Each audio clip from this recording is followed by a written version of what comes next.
Bienvenue sur Coltra Studio, nous sommes le 10 décembre et nous allons continuer notre ouverture du calendrier de l'Avent. On a déjà une belle petite collection là qui s'assemble au fur et à mesure. Et là en ce moment on est en train de construire ce qui semble être la base de la fameuse pyramide d'Abydos. C'est pas que moi qui l'ai bousillé là, faut arrêter de... Bon.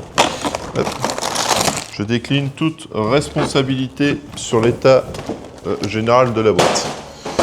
Alors, donc là nous avons la plus petite représentation au monde d'une porte des étoiles.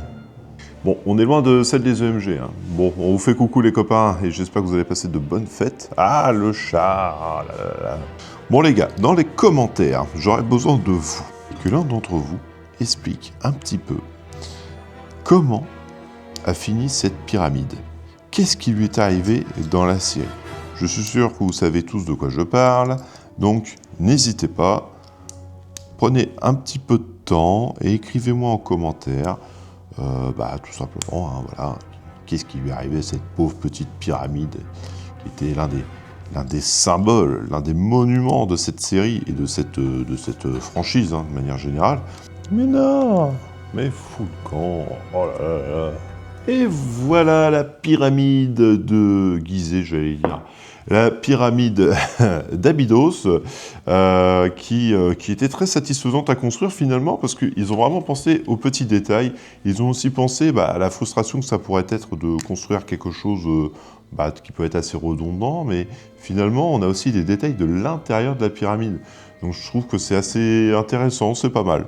Ils se sont dit, allez, on va pas faire juste une pyramide simple, basique, un peu bébête à faire. Non, on va pousser un peu plus loin et on va faire l'intérieur. Moi je trouve que c'est une belle attention, c'est un détail intéressant.